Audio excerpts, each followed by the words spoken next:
What's up, NDL? Outliers, post conference championship week. We're currently in the playoffs. Got some bowl game action kicking off. Kind of keeping tabs on that as we start the swan song for college football 25. Man, it's crazy to think we're less than a month away. I'm really not ready to play 26 yet. But it is what it is. I digress. So, got the co-host, Mr. Coach Vic. How are you doing, sir? I'm good, man. How are you doing? Still smarting from that ass whooping I got from B. Kane in Georgia and the NIT. It was rough, Yeah, but that was a it was a that fun was a experience, though. I know that sounds weird to say when you get 30 forward, but it was a fun experience. hey, I lost in the NIT too, man. I lost too, so I mean, hey, at least you advanced around. I didn't even advance. I was out one and done. One and done. Sounds like the Lakers, but I digress on that too. Anyway, Oof. we have a good, we have a guest on the reigning, defending. Won't say undisputed, but we'll just go with Yeah, don't do that. No, we can do that. No, we can do that. We can do that. We can do that. our Mountain West, current Mountain West champ, Coach Iroc. How are you doing, sir? Doing good, fellas. Good to be on finally. Yes, thanks for joining. Good to have y'all. Good to have y'all. So, kind of funny, we can just make this a really easy segue. The first thing we wanted to touch on is we had conference championship games. So every conference got that in. We're obviously in the playoffs now. So we wanted to take some time to start out by recapping what we saw. So since we got you on, I guess we can go ahead and start with the Mountain West. Man, that was a fun game to watch. I'll say I joined a little bit later. I didn't realize you were playing. Joined late in the first quarter, and then like okay, this looks like this is going to be another battle between those two. And then the third quarter happened. Oh yeah. 35 nothing in the third quarter. Boise wins 52-21. They pitch a shutout in the second half, and I believe you might have to correct me here. I know you got wins against Big Z, both times this season, so you go 2-0.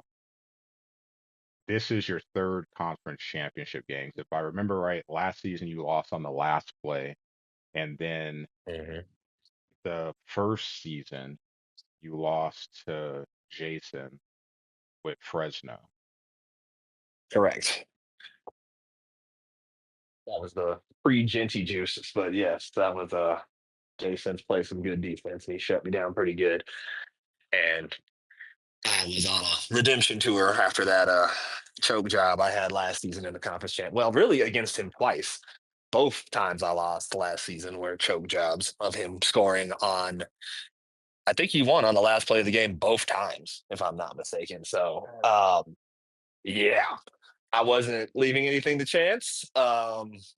Clearly, in either game, I think at one point I had scored 21 straight, and I was like, "Nah, this ain't enough." He's got that man Pope, and I'm like, "No." He's burnt me too many times on my slow ass defense. I refuse. So I was like, we gonna get it as close to 35 as possible before I take my foot off the gas.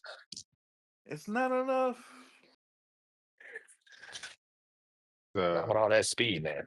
Mm-mm. It was a late night affair. I'm glad you guys got that game out the way. Because I do know that I think A, he's been MIA since, and B, he wasn't gonna be able to get the game in once the block opened. So y'all went ahead and got the game in Yeah, just we in pre-gamed case. it.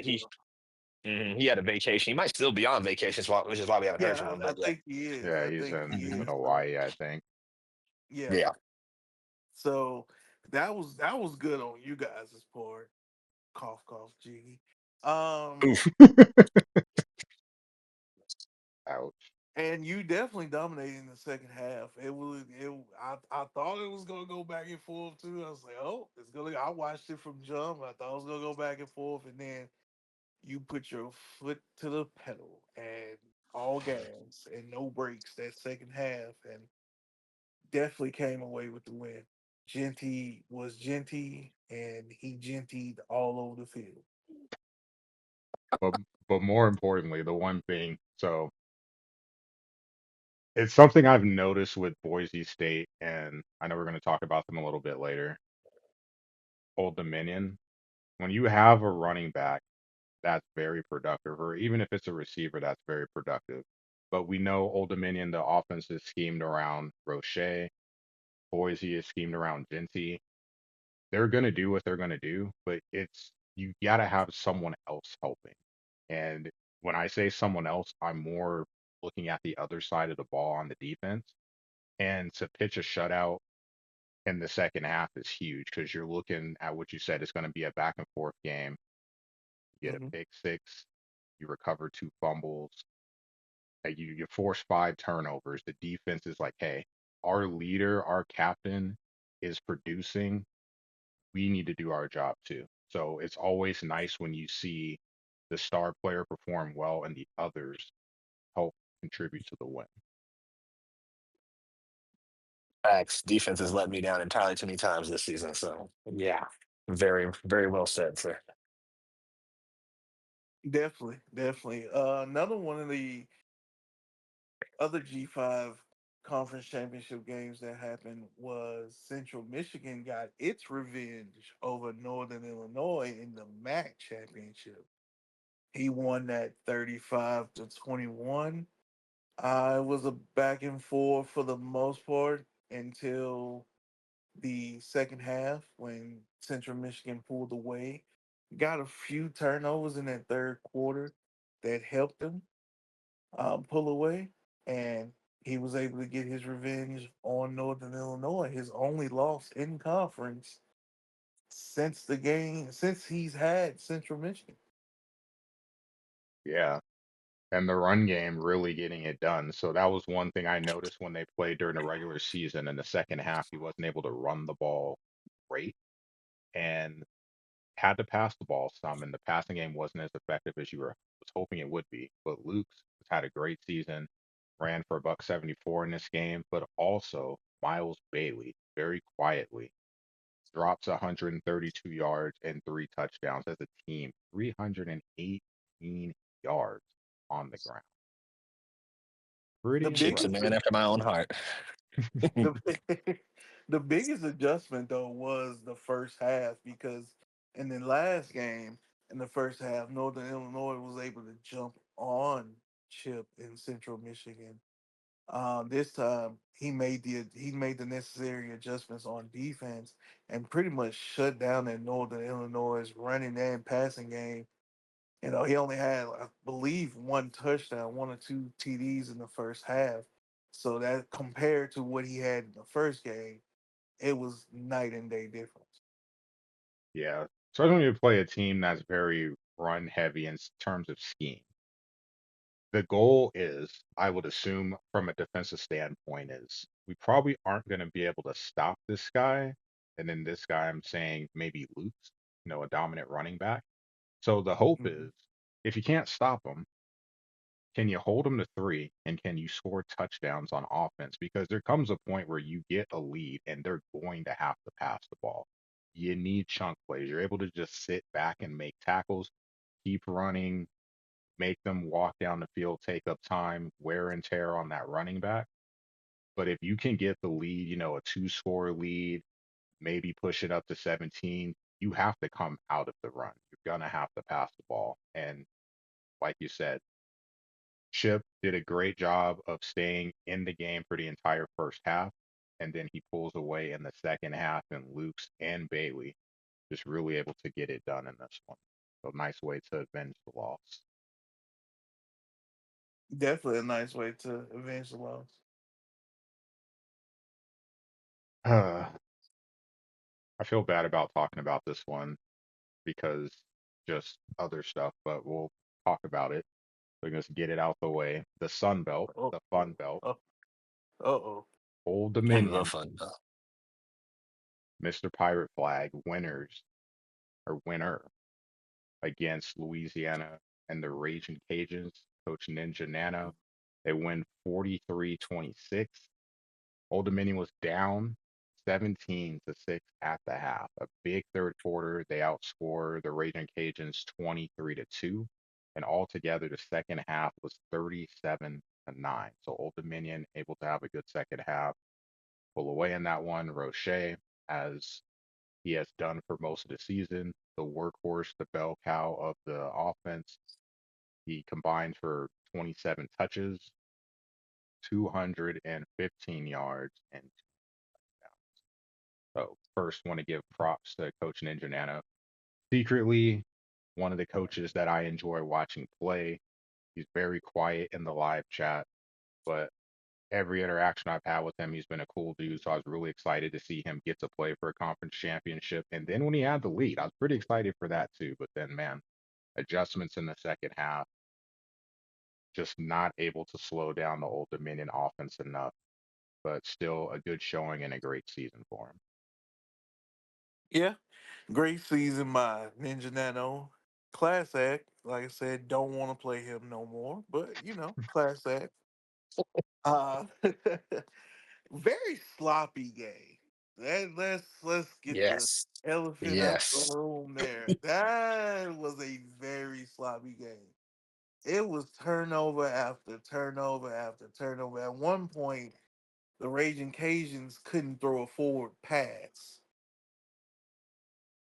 Hmm. That's how bad it was. He literally could not throw a forward pass because it kept getting intercepted. Yeah, He had 7 about turnovers 5 or 6 altogether. interceptions on the game. Seven. There were seven. There we go. Seven picks. Seven, Yes. seven interceptions on the game. Fumbles galore on both sides. We had a interception that was pitched back. That was a fumble that got recovered, and it was a very sloppy game. We don't have to talk about that. I still remember playing Corey, aka C Nasty, and the Beefy and did that. I got a pick and pitched it back, and then I thought my guy was gonna get it, and yeah, just like flew up in the air, and he recovered it back. Like, huh? Well, having the pleasure of playing both of these gentlemen in the Beefy Cup this year, as I ran the G5 gauntlet through the Beefy Cup this year. I enjoy playing Ninja Nano. I think his debut season was actually in the Mountain West. I forget who he had. I want to say he had maybe Air Force. So I didn't get a chance to play him then. But I have played him each of the last couple of seasons, either in the NIT or Beefy Cup or otherwise. But I find him he's a great coach. Pleasure to play. I will refrain from commenting on Anton. I enjoyed our game in the Beefy Cup, but we'll just leave it at that. I will also refrain from any comment on that because, yeah, it's a lot going on with that. I think He, live chat covered it enough for everyone. yeah, the live Yep. chat made a day of it. The live chat made a day of it. If you know, you know. Um, and that's all we have to say about him per se. But the team itself, they play very well. Roche played his absolute tail off all year. No. Was a Heisman Trophy finalist. Like you can't say, you can't say enough about Roche. Roche was the whole entire offense for ODU. Led the team in receptions, led the team in receiving yards, led the team in rushing, led the team in touchdowns, led the team in Gatorade bottles. You name it. He led the team. He Handing led out the team. towels as everyone's getting in the locker room. Yeah, just Yeah. doing everything he could. But Yes, sir. Literally. hey, 12-1 is nothing to sniff at. It's hard. It's hard. Like it's hard to win games. Just bluntly, Correct. regardless of the talent of the team or lack thereof of your team or the teams you face. You're facing different coaching, different players, so different coaching styles, different schemes. Every game is its own adventure. It has its own story, with momentum and just things of chance that happen during games that we have no control over. Going 12-1 is very impressive. So hats off to Anton on a good season. Yeah. Indeed. Indeed. The, the next conference championship that we would love to talk about is the most high flying conference there is, the CUSA, the best offensive conference in the whole G5. That was a classic game between Jacksonville State and Louisiana Tech. The score was 52-49, no overtime needed. There was 1,100, over 1,100 total yards in this game. Oh, Touchdowns galore, passing, rushing. We had 391 yards of passing for Jacksonville State, 415 for Louisiana Tech. It was a lot going on. Like from the jump, we had swings, had a 7 point swing in the first quarter, a 21 point swing the other way around in the second quarter, another 14 point swing the other way around, and then even itself out in the fourth quarter. The crazy thing is for all those points and all those yards, only three turnovers. right? That's what I was seeing. I was like, my goodness. Only three turnovers. Surprised them anybody punted, honestly. There was one punt, I believe. That was about more than one punt, I believe. If Looking I at the look stat at line, Jackson State had 4 punts, which is four amazing. punts. 4 punts. I was like, okay. And you Got put up 52 100 points, and points. That's we we have 100 total points and punts. Ain't that right? Ain't that something? Mhm. that's impressive in its own right. Jacksonville State, they played me. They played during the regular season, and it was a entertaining game. So you get the run back, just as good the second time. So hats off to Jacksonville State for huh, a really good season, going 11-2 Definitely. altogether, and then I hope I'm saying it right. Scoop going 8-5, had a good season as well. Like that, man, the offenses of both of their teams, like obviously doing the highlights for Sports Center, I get to see a lot of stuff, and you're not lying, Vic. The land of 100 points.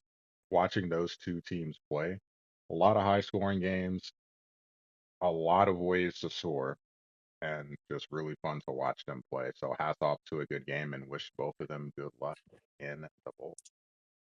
We like to have fun in the land of the CUSA. We definitely do. I've played both of those teams, and it was a difference of styles. Basically, when I played Louisiana Tech, we played a 20-17 game. It was 20-17. Both of the defenses got after it. He won with a walk-off field goal to end the game, 20-17, and then I beat Jacksonville State 43-36. Um, and I won it close with the game-winning TD with about 30 seconds left. So one end of the spectrum was low scoring, one end of the spectrum was high scoring, but overall throughout the whole conference, you had to put up at least 35. You had to at least put up 35 to even have yourself a chance to win. Kind of depressing, but I respect it. But speaking of respect, the last conference to talk about, Group of Five, is the fifth, and the one that gained the most notoriety this season, the AAC. Some teams had some really good seasons, had a group of teams that were ranked and running the regular season gauntlet. You had South Florida and Florida Atlantic getting the run back. Their first game during the regular season was a very fun game to watch. Florida Atlantic making things happen, overcoming. If I have it right, I'm pretty sure South Florida was up in the first half, and then they had a hell of a second half to overcome the deficit and pull out the win. And in the run back, similar results in terms of the score, eking it out 45-42. Identical results. Yes, yes, same score and all. Yep. Decided by three. So a hell of a game between those two guys. And man, Florida Atlantic doing something that is very hard to do, running the regular season gauntlet, a perfect 13. I just want to say this. I have never seen an effort like Byron Brown did in that conference championship. I've never seen an effort on this game like that one. He ran it, he passed it. He had a Vince Young in the Rose Bowl type effort. Like he left it all on the field. I've never seen anything like it from a quarterback. Yeah, very impressive. 447 yards through the air, five touchdowns, one interception, and then on the ground, 144 yards and a touchdown. So for those of you that don't want to do the math, that's 591 yards of offense by one player, responsible for six touchdowns. Quite insane. Thing of beauty. I do want to give Jumper his flowers as I ran into him and that buzzsaw of an offense in the Elite Eight of the Beefy Cup. And I believe Vic was there to commentate that game in the live chat. That now was you a now you want to talk about a performance. Oh my God. oh That's, yes. that's why I had to qualify what I said when talking about Byron Brown as a quarterback. There was no performance that I've ever seen with one man carrying a whole damn team on his back like Jeanty in the Beefy Cup. Oh my God. Yeah. But kudos to Jumper. As Jiggy said in the chat at the end of the game, he is him. I would agree. The man's got ice in his veins, very clutch, maintained composure, eked out that W, which was fine because I didn't want to play Marion County anyway. So that worked out well. Wasn't ready for that donkey stomping. No way. But yes, Jumper is going to be a force to be reckoned with. I look forward to see what team he takes in the draft this year, here in a month or so. The thing I'm gonna say and give his flowers about is his style of play. He had to convert his style of play. I don't even think he truly plays like that, but had to convert his style of play to the type of team he had. He had a little speedy, not little, but he had speed on his team. And for a G5, that's what you need is speed. And his quarterback can go out the pocket and throw on the run. So as a G5, you need that because the offensive line is gonna be bad. So the fact that he converted his style to the quarterback and the type of quarterback he had, kudos to that. Mhm.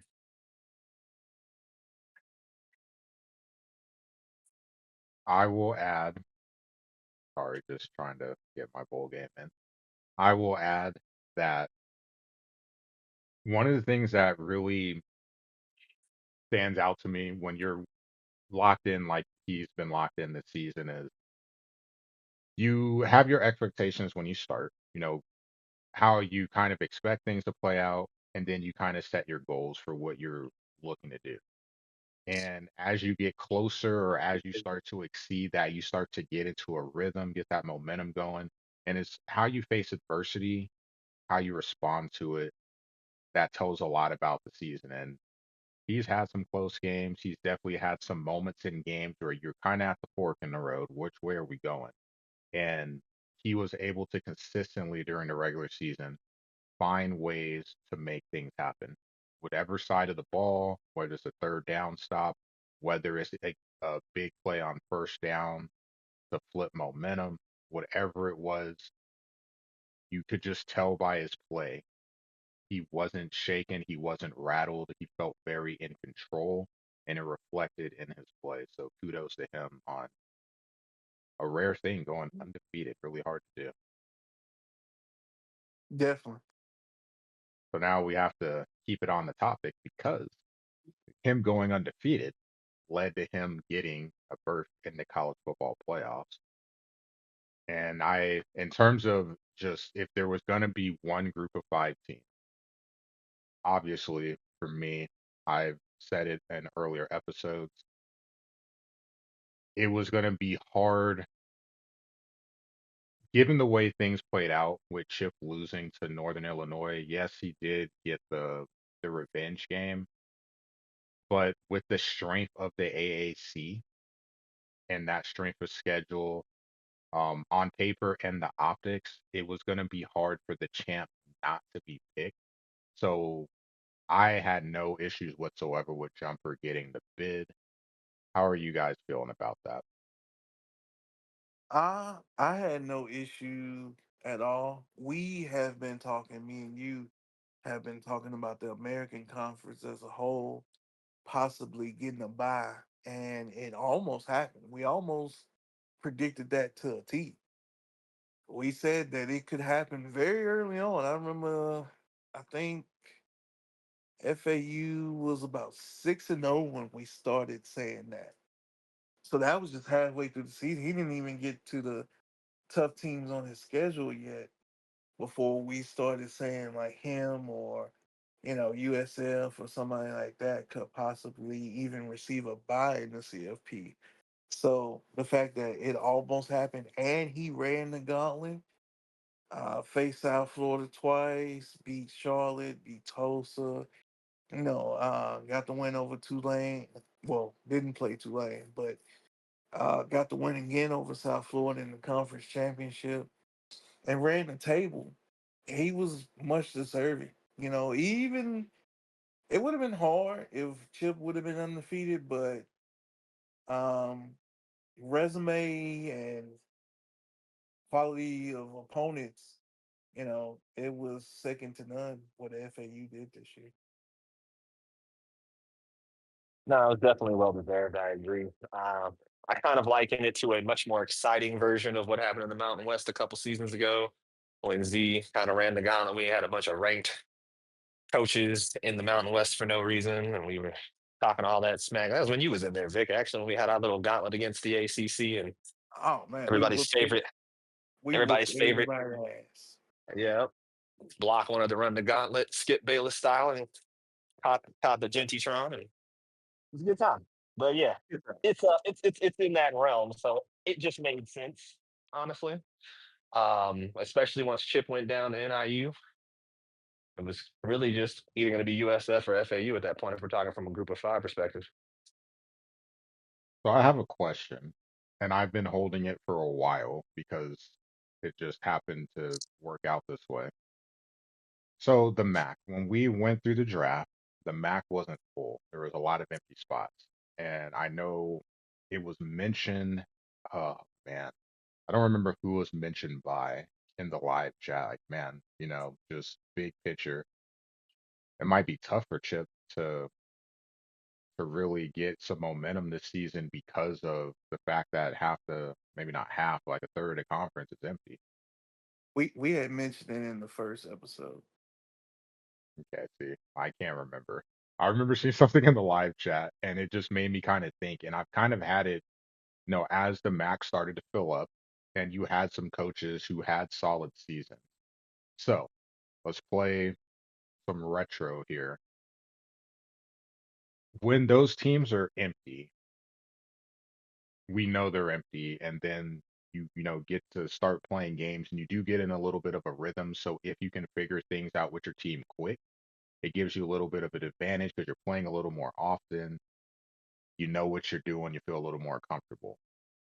How do you think the Mac would have looked in the big picture had they had teams filled to start the season and those teams that played well, let's just say the things played out the same? I still think the AAC was the superior conference in terms of all of the group of five, but do we look at the MAC a little more favorably if it had been filled out at the beginning of the season? I mean, it probably still would have went the same way. It probably would have still went the same way because when it got filled, they all pretty much played all of their games. Like it really wasn't too many sim games. I think we didn't get a team for Eastern Michigan, so that was sim. But and I think Barkley didn't play everybody, so he had some sim games as well. But other than that, the guys that came in pretty much played all of their games. I remember Ohio, and he was saying that he played most of his games in a 2 week span. So it kind of would have played out. I think they would have scheduled harder. I don't know about Chip per se, but I know the other MAC teams probably would have scheduled harder than what they did or what it ended up being because they had to just take the fill in, teams or whatnot. But um, it probably would have worked out the same. It probably was the American Conference all the way through because they kind of had an ace in the hole from the beginning because Jokers was ranked from the preseason pretty much all the way through to the end of the season. So they always had one ace in the hole. They always had one ranked team throughout every poll this season.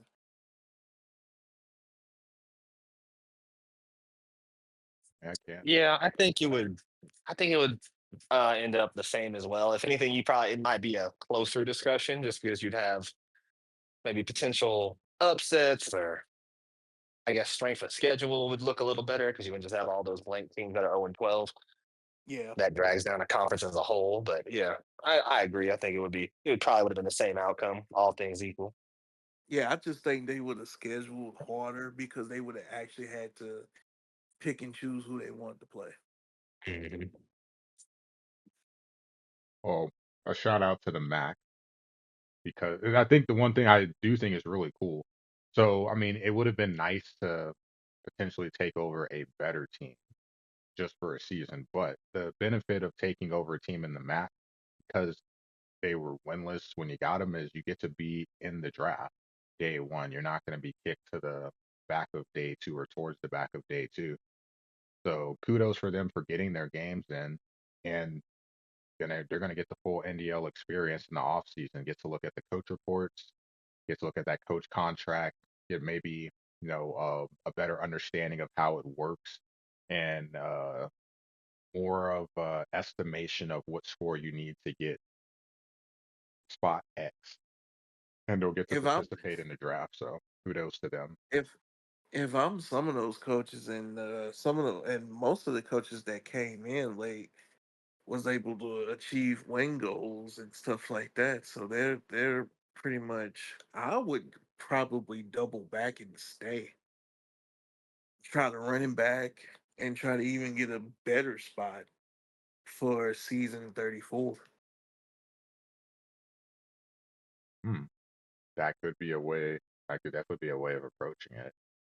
Because now you have you have a season under your belt. You understand how things work, and now you Yeah. actually have some control. Like you said, with the out of conference, you get to pick your schedule. You'll get to see the team ratings as well. So even if you don't necessarily stay at your school, being able to go to another school in the conference. So yeah, there's Yeah, usually I some would. decisions to make there.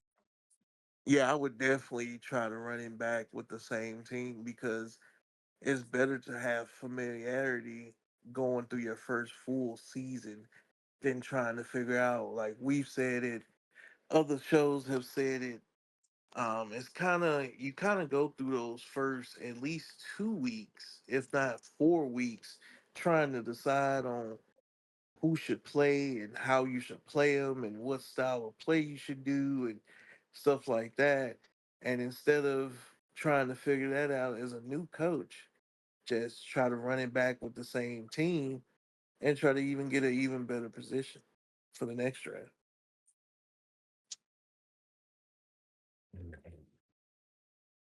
Well, I know one team that will not be running it back. That's going to be Florida Atlantic. because Jumper's not going back. So Oh ain't, no, ain't, he not ain't doing no that. way. Yeah, he ain't doing that. the the game against Missouri, talk about that. So he is our lone rep for the playoff.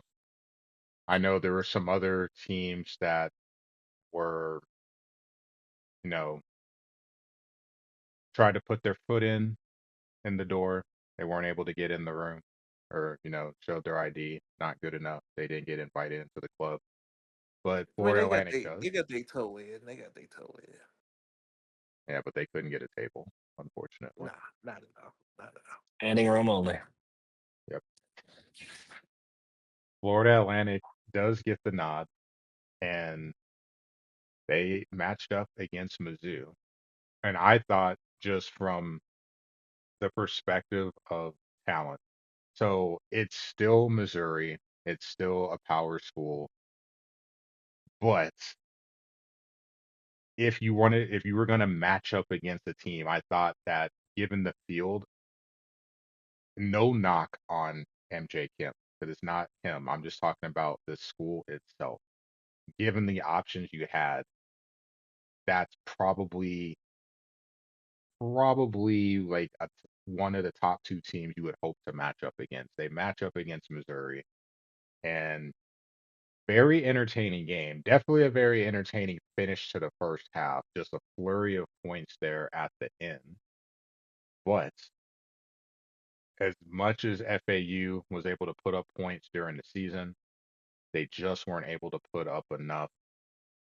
They lose 45 to 25 in the second half, 15 points to Missouri's 29. The third quarter was what really, caused the separation in the game. Mizzou wins that quarter 22-7, and they're able to salt the game away in the fourth quarter with the win. Yeah, as you said, you have to play pretty pretty perfect football to go ahead and go against a Power Four school, especially a SEC Power Four school. And the fact that they had some costly fumbles. One fumble was on the goal line, and another fumble was coming out. He received the ball coming out of halftime and was driving down the field, got past midfield, and fumbled the ball. So both of those turnovers were crucial because MJ Kemp went ahead and scored after both of those. So the fact that he capitalized on those turnovers and the fact that turnovers did happen so drastically in the game, that's what really caused the shift in balance in that game. I was definitely rooting for him. I was like, it's I have to anyway, right? I mean, one of the hosts on the show, I should be rooting for the group of five schools. Also, Mizzou is a rival of Nebraska, so I would never root for Missouri to win either. But it was a fun game to watch. It really was. And yeah, you're right. The turnovers, and it's like, man, you just feel, you're fighting an uphill battle. And whenever you get something going your way, you're trying to build on it. And when it just gets knocked out from under you, it's tough to try to get that momentum back, especially when you're outmatched in terms of talent. You have to play well. Your play calls have to be on point. As a user, you have to make the plays that you can make. You can't really afford to make too many mistakes, and those turnovers definitely prove costly in the game.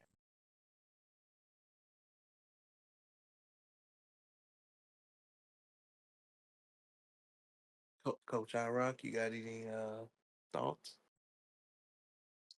Can't say I do. I was busy trying to get connect with Mort here to get our LA Bowl kicked off here. He was having some trouble. But we are good now. So sadly I missed that topic. My apologies, fellas. No problem. Just talking about the Missouri Florida Atlantic game, if you had Ah, any thoughts yes. on it. I mean, it went about as expected for a group of five versus an SEC powerhouse. Well, I guess that's subjective, but we won't get into SEC bias on this pod. But Yeah. Um, no, I mean, considering the talent discrepancy, I think he did well. Um, but yeah, it went about as expected to me. I think probably the thing that stands out the most to me is Group of Five playing against Power Four. Um, it's the trenches. I feel like that's probably the thing. The speed difference overall, just it feels like you're playing a team that's faster. So zones tend to close a little bit more than they would when you're facing a Group of Five school. So you just don't tend to have that collective group of speed and just raw talent to close on the ball as well as some of the upper, yes, third of the teams in the game would do. And two, the trenches, going back to that, running the ball is important because you're able to kind of slow down the pace of the game. And stopping the run is important for that same reason. Just trying on the other side of trying to force the other offense to be behind schedule. So keeping them in second and long, third and long, so you can say, hey, I need you to pass the ball. I need to know that you're passing the ball so I can focus on shutting it down as opposed to it's second and five. I have to guess, am I going to try to blitz to stop the run? Oh, well, if we blitz, we might leave someone wide open, taking chances in the secondary, in the passing game. It's really important to try to stay away from those situations. And when you get behind, it just makes it really difficult because I feel like you almost have to sell out to stop the run. Nate Noel's had a great season, so you knew he was going to be a factor in this game, and the best you could, you wanted to try to limit his impact. Turnovers definitely do not help. He was my Heisman front runner, Nate Noel. So yeah, it was gonna be a tough task stopping him, and the fact that FAU really didn't have much of a run game to balance out that passing attack really hurt them as far as the standpoint of controlling the clock, controlling the possessions, limiting any turnovers that you may have. Um, the fact that he didn't have much of a run game, especially against the SEC team, it's not going to be much of a run game anyway if you're a G5, unless you're able to maneuver or scheme your way through it. But he was not, and it definitely hurts. But as a G5 and the representative of all G5s, it definitely hurt. But he did play well. He had a heck of a season. I'm tongue tied. I'm sorry. He had a heck of a season this year. Yeah, great I representation. agree. I agree. And considering I decided to do the crazy thing and um, play a few Power Four teams myself, I know exactly how hard it is to run, even with someone like Jeanty. It's just not. It's not. It's an uphill battle all game. I mean, I had a dogfight with you, Sam. I don't know what the hell's going on with your defense, but that was my best throwing game probably in my career. Uh, Ugh, but ugh. going into Penn State and losing by three in a 17-14 game is insane, considering the talent discrepancy there. So, but on the flip side, I got the SEC fund Oh, that and Tennessee game. got destroyed by Vegas at the beginning of the season. So, yeah, again, considering the talent discrepancy, he did well. Yeah, All you can yeah, ask and I for had is I had I had my own share of power for fun when I went up against Penguin in Iowa State and lost in double OT by 1 yard. But hey, sometimes it happens. yeah. It's the way the game starts. That's what I was focused on the most because you can just kind of tell because you have a mindset going in and then you're gonna have to pivot. It's when the pivot happens, what do you do? And when it happened in this game, it just even though Florida Atlantic has had a really good passing attack this season, it's never good to be forced to be one dimensional. If you're doing it of your own choosing, you're doing it for a reason and you're able to scheme stuff. But when a team is forcing you to be one dimensional, they're able to dictate terms and it usually doesn't go well. And that's kind of what happened in this one. Yeah, that's exactly what happened. Well, kind of sucks because that kind of like you were hoping to see this could be the first potential upset of a G5 team in the playoffs. Doesn't happen, so we'll have to wait till next year's game. But there is some bowl action, so we are going to do another show later this week. So we're not going to get too deep into it. One, for runtime for this episode. Two, because we need to have stuff to talk about for another episode. So I pose this question to both of you gentlemen.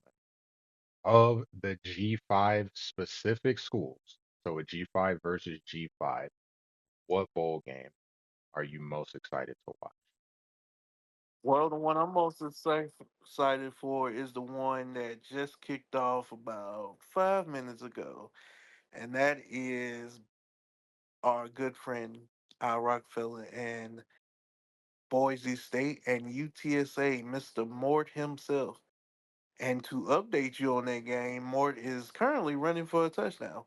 Um, it's gonna be 14-0 UTSA.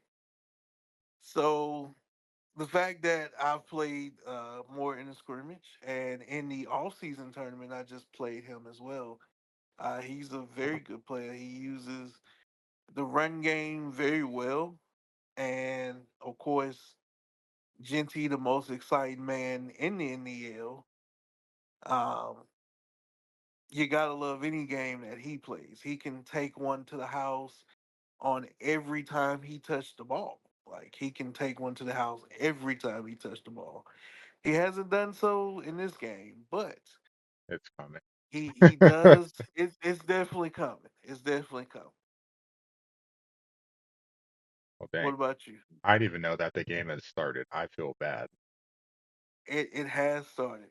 It has. It is currently 3:53 left in the first. Yeah, I just turned it on and I saw it was like a 98-yard score. Yep. Yep. Yep. And I had a fumble on the kick, a fumble six on the opening kick, so it was a good time. Yeah, uphill battle. You see, More playing that. that's why I don't return kicks. Well, he kicked it to like my 20. That's the funny part. It was ridiculous. Yeah, That's we were why I don't talking about return that. kicks. We were talking about that pre pre episode. Speaking of Genty. Speaking of Genty. Thought he was gonna score there down to the 50. You never know with him. I You never know. I yeah, was on the edge of my goddamn seat for that beefy cup, man. That was, oh my god, I Yeah, it's that couldn't was get a good enough. time. the Ashen Genty experience is a roller coaster. It's a very scary one, but They it's need to one. redo that Michael when he balls out in the league. They need to go ahead and redo that Michael Vick commercial with him. Right? That could. Well, let me see here. Looking at the games, I was bouncing back and forth between two. Oh man, that's a nasty bowl matchup. I'm sorry. Oh my God. I don't even want to talk about that one. That makes me feel bad. For this particular question, I think the one that I'm most interested in is Georgia State and Akron. Georgia Okay. State goes 9-3. So Coach CG, our gambling expert, had a good season, looking to see if he can pull off a bowl win and end this game cycle on a positive note. Akron, Coach Duvid, 6-6, recent joinee of the league, so he qualifies for a bowl, hitting the 500 mark, and his offense has been pretty solid throughout most of this season. So curious to see how this game plays out. Think it'll be a fun game to watch. And then the other question, a G5 matchup versus or a G5 versus Power 4 matchup. Of those bowl games, which one is the most exciting to watch. If you have one, you can go first. I'll let you go. I'll defer to you in this one. I know I'm Uh, mid game, but I can also go first too. It's fine. Well, yeah, be my guest. you could go. You could go first. There, So I Sam. got, yeah, Sam, if you want to go, it's fine. No, no, go ahead. Oh, okay. So I'm gonna cheat sort of because we've got one that's a pseudo G5, and that's our boy Lick versus Georgia, Oh Washington God, State versus Georgia. that's the one that I. Ah, That's the one yeah. I I saw it, and my eyes literally got bug eye. Like, I wow. was like, ooh, we get to see just how much of that week schedule is real or not. So I'm actually very curious to see how that one turns out personally. If we're talking more standard issue, I would go with Skip Bayless versus Heisman hopeful Byron Brown. USF versus SMU would be my other choice. Or yeah, that's my other choice. That actually is not a bad choice. That could be a fun game. Hmm. Listen to me, Jokers. You got one job. Oh my God, Vic. One, one job, Oh man. Uh, and that is all. That is all I have to say. You have one job. I'm also going to throw in another game for the last question because since I was debating back and forth, San Diego State and Northern Illinois. Northern Ooh. Illinois goes 10-3 on the Mm. year. Yeah, he did lose the rematch to Chip, but he beat Chip. He's the only coach. A trivia question for years from now. He's the only person right now that has won a MAC conference game against Chip. Mm. So he's had a good season. And San Diego State is kind of been weird because they had a really slow start to the season, losing a couple of heartbreakers, and then he lost to Hawaii. So I was really not sure what to think of what was going to happen in the second half. But man, he finished with a flurry. Yes, he loses to Boise in the Mountain West Championship game, but still finished the regular season 8-5. So can he end on a good note once he returns back to the mainland? We'll have to see. To to answer the actual G5 versus Power Four, that was just a statement for the other game. That wasn't the game I was choosing. That was just a Okay. statement that I had to make. The game that I'm actually want to choose and is gonna choose is actually a sneaky good one.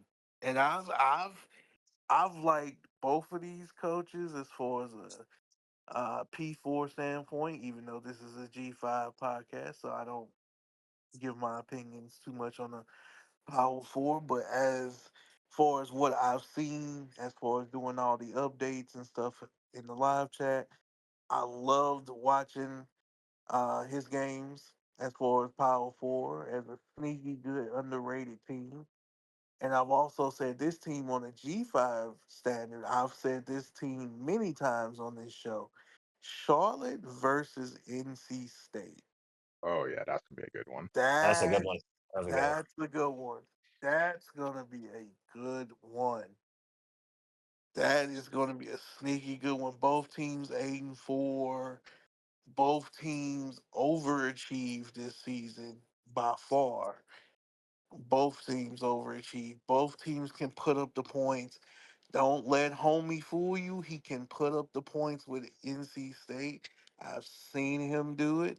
And of course, we all seen what I crashed my coach, crashed my car can do as far as offensive wise. Like he can put up a gang of points. So that one right there is a sneaky good one. Charlotte and NC State would be my answer. Another one that's a sneaky good one as far as G5 versus G5. East Carolina versus Marshall. Mm, some point. That's a sneaky good one as we see Jeanty take it to the house yet again. Oh my God, Yet again. Like I'm just shaking my head watching this. it's amazing. Like, what are you going to do next year when that man is in the NFL? Like, what are we doing? I'm gonna go back to my 500 run game play and running back by committee. I've never had a player this good. It is ridiculous. I'm gonna run the ball regardless. So you giving me Genty is just ridiculous. So I'm gonna still run the ball. It ain't gonna be nearly as ridiculous, but it'll probably be a team effort, more of a team effort next year. We'll see for sure. No, for people that aren't, if you hear this podcast and you weren't watching the game, someone dove at Jeanty at the second level and he just shoved him off. Like Shoved literally him left off. his feet diving, shoved him off and continues into the end zone. I wouldn't even be surprised if he gets an interception here, and in the first play, Genty runs it right again, right in again. I would not be surprised at all. Would not, would not. But back to Marshall and ECU. Well, like I said, both. I love offense. I'm not gonna lie to you. I love offense, especially in a game. I love offense, and both of those teams are high-powered offenses. Marshall can get up and down the field. ECU, we saw that each and every time. Like they gave good efforts each and every time, and they can put up the points with the best of them. So those are two sneaky good matchups as far as G5 on G5 and G5 versus Power Four. I'm gonna add one to the G5 Power Four. Should be an interesting one to me, and that's gonna be Florida International. I gotta scroll back. Mm, I just refreshed, so I gotta see who it was they were playing against. I can't remember where it's at. I think I got you. Hold on, give me a second. Stanford. Thank you. Stanford. Because they were both 5-7. Coach Metro D. I can't believe I messed that up. Like I refreshed and then I can't find the game. But they both finished 5-7. So you have the rare five uh, matchup of teams that are 5-7. How that plays out, I don't know. But I'm curious. Metro D, like man, he had such a good season with South Carolina a couple seasons back. Like one of those almost felt like a New England Patriots season where they weren't flashy, but they just kept finding ways to win. Just one of those magical seasons. Number one team at one point. hmm And then the crazy game against Dealer with the interception and the pitch, the accidental pitch, that is just depressing thinking about. But yeah, like he's struggled since then. Like we know he was kind of in and out last season, and then 5-7 this season. I'm really curious to see how he looks in the bowl game. And then FIU just also 5-7, 4-4 in conference play. Who's able to take advantage of the extra game and net themselves a couple of extra bonus points for that season success. I'm gonna give a little coach speak about that. Both teams 5-7. You get, your 14 extra practices in for the bowl game. And so it's a whole nother season. This could be the outlook that both of those coaches need, motivational wise, to have them have a better season next year. The one thing that I can say is at the end of the game cycle, I hate to end on a loss. Man, Regardless of the journey that you had through, in this case, 4 seasons, usually three, you just want to see it end positive. So like that's the hope going into the bowl game. It's a stress-free game. Yeah, there's still a coach report, but if you win or lose, you're still getting bonus points. It's just extra, and I get excited for the bowl season because you get matchups that, at least for me, I've never matched up against someone I played during the regular season, with the exception of 2 seasons ago. It's always been someone that I haven't played, and in a lot of cases, actually someone that I haven't played at all. So it's kind of nice because that could be a future OOC opponent. May have a fun game, like, yeah, I enjoy playing you. Let's run it back next season, to start. So, in my case, I actually did have a rematch in season 30 with San Jose State. I did actually have a rematch with Stanford. That's why I don't want to play Ninja Nano. I had too much of him already. And in my fill-in season in season 29, I actually got to face a breakthrough level player in Vegas when he had Bowling Green. So we actually got to face off against each other. Um, didn't know it then, but know it now that he's definitely one of the top players in the league. And I found that out firsthand, in a bowl game against him. And I can't remember who else was in the MAC that season because it was him, the Kennedy. There's someone else that was really good that was in the MAC. I can't remember. So I know I played D Kennedy and it came down, he scored on the last play of the game to win. And I was it Vegas?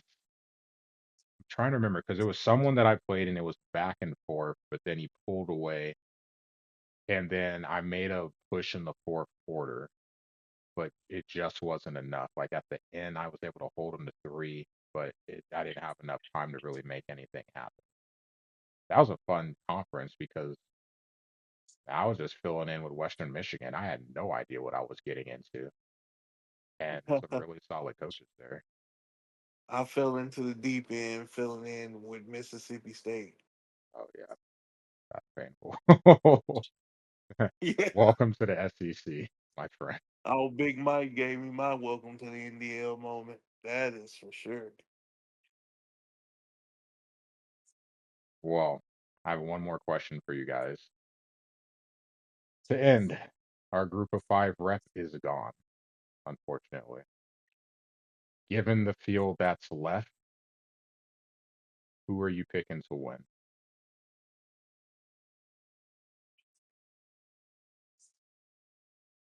You can Hmm. go first. You can go first, Iroc. Shoot. Hard to bet against the reigning champ Bucknut. I know he's been pretty quiet this season, but That man never talks. no, he does not. Shoot, Bucknut or Jiggy? That's a coin flip at this. Actually, you know what? No, no. We're gonna go a different route. Because everybody picks Bucknut, and Jiggy. We're gonna go with um. Shoot, who was it? Smitty. There we go. I'm gonna go with Oh Smitty. God. Oh my God. No. Yep, I'm gonna do it. I'm gonna go with Smitty. That means I'm gonna have to drink a Diet Pepsi. I am not trying to do that. Not trying to do that at all. I'm a man of my word. I don't even know if he remembered it, but I did say if he wins the Natty, I will drink a Diet Pepsi in his honor. And take a picture of me drinking the Diet Pepsi in his honor. But hopefully that ain't gonna happen because I do not want to drink that. No offense to Smitty, it's not Smitty, it's the Diet Pepsi. Trust me, it is definitely the Diet Pepsi. It That's the is Diet not Pepsi. you. It's not you. Not you at all. Um, I'm gonna go with the game day song and say, will it be Bucknut or Jiggy? And say Jiggy. I'm gonna say Jiggy. But a dark horse is Andy. Andy. That's a good one. I like that. Dark I horse is appreciate Andy. you saying Andy. That was definitely the proper way to address that spot in the college football playoff. Thank you. Uh, Okay, all right. um, I know on PTD I picked Clemson, but after time to reflect, El Jefe, please don't be mad at me. I think El Jefe will make it to the finals, but I think he's going to face Ole Miss on the other side, and I think Smitty's going to get him. Smitty's had a really good season. I know he lost to Bama, but Hmm. I think that we're going to get that as a rematch in the semis. And I think the adjustments that, man, I feel really bad because now I'm going against my conference commissioner too. Uh, but I do feel that Smitty is going to be able to readjust. I mean, Oregon's not going to be a walk in the park. I know all season we've been talking about Shell and the schedule. Oregon is a talented team. Shell's a talented coach. It's not going to be I just don't see him just 35ing him or anything like that. But I do think Smitty will win that game. I think Smitty is gonna. This is the time. This is the season. He's gonna Oh get it done. no, not you too, not you too. Hey, I've watched his games. I'm He's really gonna drink a diet. I'm really about to drink a diet Pepsi. If you drink a Diet Pepsi, I will. No, I was gonna say I'll eat a jar of mayo. I'm not doing that. Ew. No, no, no, don't Ah, do don't do that. that to No, yourself. Don't don't, do that to don't. yourself. Please don't. Please don't do that. Don't do that to yourself. I already did the Will Please. Levis, so I don't want to have to do anything with mayo ever again in my life. But Thank I you, sir. do truly think that Smitty is going to get it. And yes, Oh, Andy, for once, I will refer to the team by the name. Colorado is definitely a dark horse. He's had a really good offense this season with Shador. He uses Hunter well, but I think for me with Colorado, it's not so much. I feel like everyone looks at Hunter. Hood has had a great season. The other receivers are getting actively involved in the game too, and he's been a good decision maker in the pocket. Why he was, he's the season that he's had, the awards, the nomination. Shador's had a really good season, and that's on Andy scheming guys open, making good decisions with the ball. It's going to be a tough out trying to knock out potentially Jiggy or even Wild if he gets by Jiggy. But if he gets to the semis, I would be nervous about seeing it.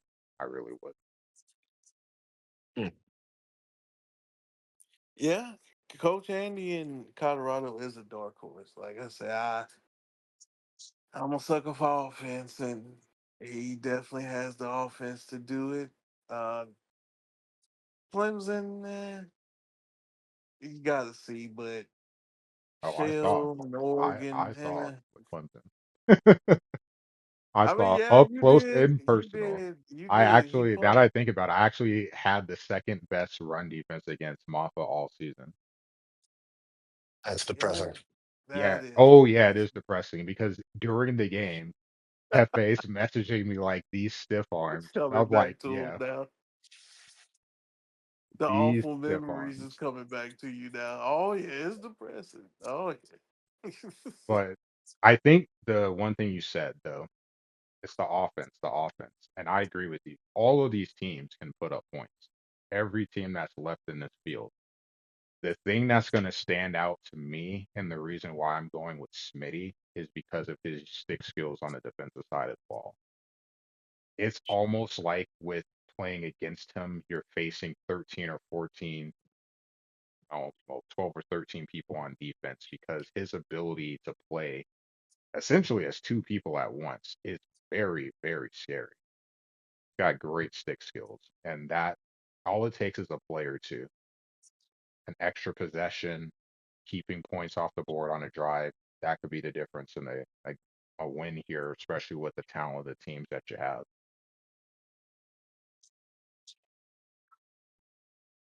Well, with that said, Coach Iroc, thanks for being on the show. Yeah, no problem. I Thanks for think having me, fellas. I Sorry think he for needs to distracting focus you. at this I point. was gonna say sorry Yeah, I for know he distracting you. needs to focus at this point. There's still Focus is an understatement. uh, Yeah, He gets the yeah, it is. as he just scores. But well, we've always known my defense is terrible, so I don't mean nothing. But well, don't feel bad if you want terrible defense. I'm about to hit up Memphis so we can get our game in. He's waiting. So You want even more terrible defense? You can say hello to Sam Houston. off offense rules today. But It we'll does. be back It does. on Friday and look a little more in depth with some of the bowl games. There's been a couple that have been played, made some notes, but we wanted to save that for later. And then we'll start talking about the draft and college football 26. I'm sure there's a lot that we can talk about that we're allowed to. Yes. So let me Oh yeah. just get that And clarified. some of us are allowed to. Some of us. No, well, I just need the clarification, and then I can, show you what we can and can't talk about, and we'll go. Gotcha, gotcha, gotcha. I can't wait. All right, we'll see about that. But yeah, Lord. thanks, guys. Signing off for this episode.